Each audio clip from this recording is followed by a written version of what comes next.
grew up loving the Beatles, the Eagles, the Doobie Brothers, acoustic. Well, actually, it sounds like country music now, the Eagles. But I loved playing guitar. Started kind of playing when I was a junior in high school, and just kind of allowed it to develop. Played in some bands in college. Moved to Nashville as a youth pastor, actually, but always played music, and kind of got writing through a friend of mine who was a writer here in town, and I submitted a couple songs to him, and he took them to his publisher. One thing led to another, and 24 years later, I've been doing this full time, and toured for about 15 years as an artist, but the songwriting community here in this town is such a neat group of folks, and I feel very blessed to be able to do this on a daily basis and call it my job.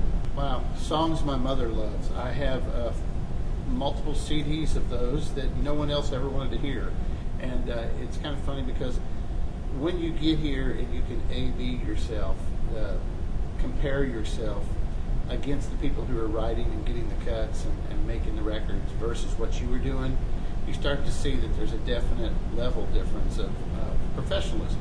And it can be learned. There's a lot of things you can teach, and I teach a lot of classes on songwriting, but there's some things that just you have to trust your heart and be willing to, as I say, dare to suck. Just put it out there and see if it works or doesn't work. When I came to town, I didn't come here to pursue songwriting. It just kind of happened. But as I started writing, I started seeing the difference in what I thought was a great song.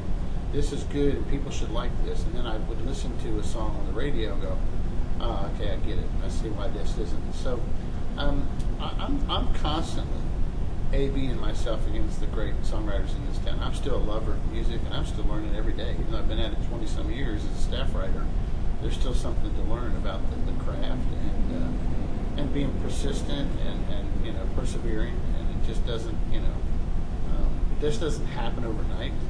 And a lot of people that come to this town, they'll pull their songs out, they'll play them for somebody. They don't get the immediate response that they want. They pack it up and leave and say Nashville doesn't know what it's talking about. The truth is Nashville does, and I think Nashville's the last true songwriting community where we get in a room, what I just came out of, you get in a room with guitars, you pound out an idea, you talk about an idea, and it's a community of writers here, and we're all honing and sharpening our skills, and we help each other along that road, so to speak. A typical day in a songwriter's life starts at about 10 o'clock with coffee, and we get up at the crack of 10, and then we get in usually about 11:30. You start thinking about an idea, but then we think it's lunchtime. If we want to beat the lunch crowd, we better leave now. Get there about 1:30, we wrap up, come back and start an idea. And I know that sounds funny, but seriously, we do get in a room, and it's no one gets down here until 10 o'clock. If you show up earlier than that, usually you're down here by yourself, because we don't go home early either. It's not a 9 to 5 thing. When inspiration hits, there's some mornings that you're writing at 2 in the morning because the record is, they're going in tomorrow and we have a chance to get a song pitched, or we're demoing and we got to get it finished. But normally about a 10 o'clock start time, and there's always coffee involved, and we're usually talking about things. It's real life, and that's what I love about songwriting. It's telling stories. It's kind of opening your heart to what's going on. It may be heartbreak, it may be happiness, it may be pain, it may be joy. It just depends on who you get in the room with. But normally about 10 o'clock, and like tonight, I'll leave here from this interview and head to the studio, and we'll be mixing until late. I've been up in the studio at 10 o'clock this morning, and so it doesn't have a little time clock you punch and you go, okay, I'm done.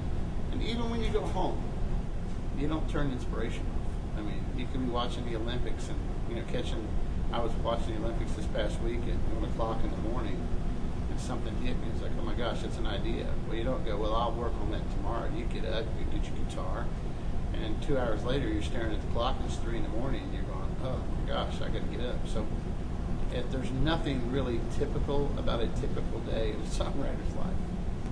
Well, for me, I always told people that if I'm talking to them and we're having a conversation and then I kind of get a glazed over look, it's because you just said something that I'm going, oh my gosh, that'll be a great song. And I'm trying to remember that. And And so a song kind of starts. I think they're out there floating around. They're in life, and then it normally takes getting in a room with either by yourself or with a co-writer. I co-write probably 90% of what I do, and I go, hey man, I heard this statement last night, right?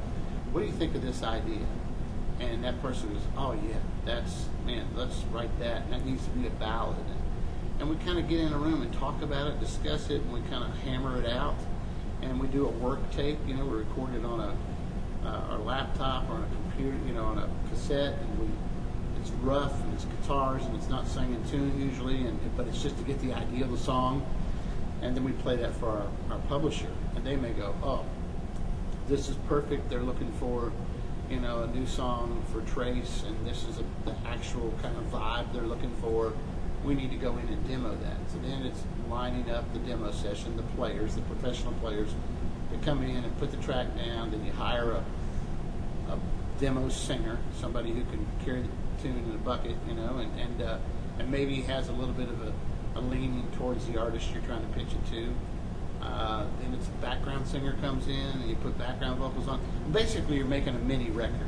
You're doing the record, and I wish it didn't have to be that way. I wish we could just write songs and hand them off on a cassette, and they would get cut. But a lot of times, you have to provide the feel and the emotion of a song for an A&R or a producer or even an artist to go, oh yeah, I get that.